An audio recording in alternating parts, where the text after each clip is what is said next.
With friends like these, who needs enemies? The Prime Minister of Ireland, Leo Varadkar, has accused Britain of disengaging from the world. Take a listen.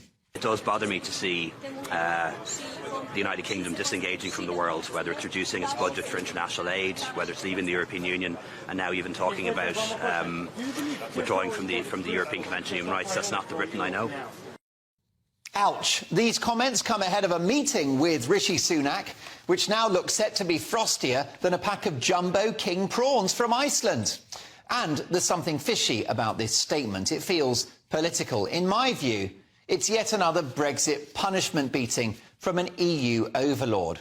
I'll say one thing about Varadkar. He's a smart guy, and he softened his position during the Brexit negotiations with Boris Johnson, and he helped to get a deal across the line. Fair play.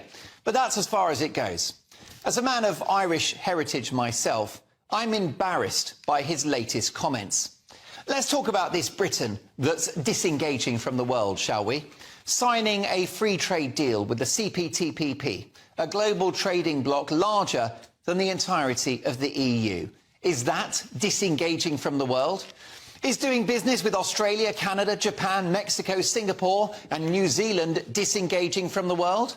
Is a deal with the United States and Australia to build nuclear submarines disengaging? What about the UK signing a fighter jet deal with Japan?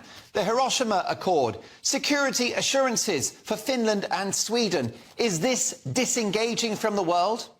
Is Britain's leadership and huge financial support for Ukraine, £5 billion so far, is that disengaging from the world?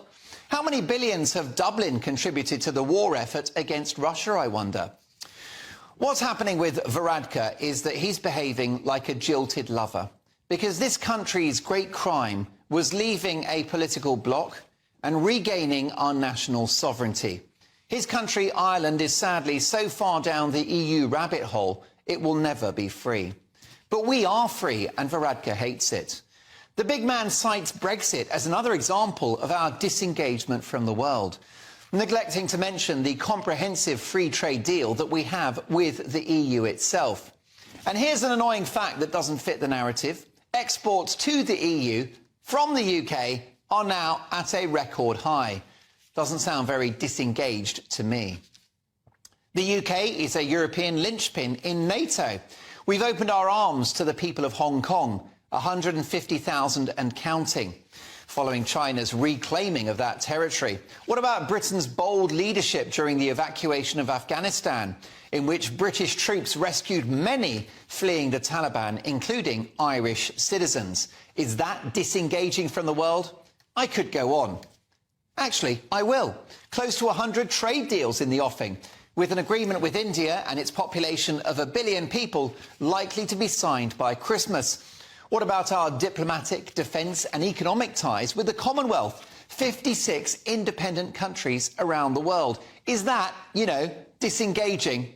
But oh no, we've got to take lectures from the Premier of a country which is a glorified tax haven, which is in the grip of woke ideology, which inflicted dreadful COVID authoritarianism on its own people, and which does whatever it's told by its real leaders in Brussels.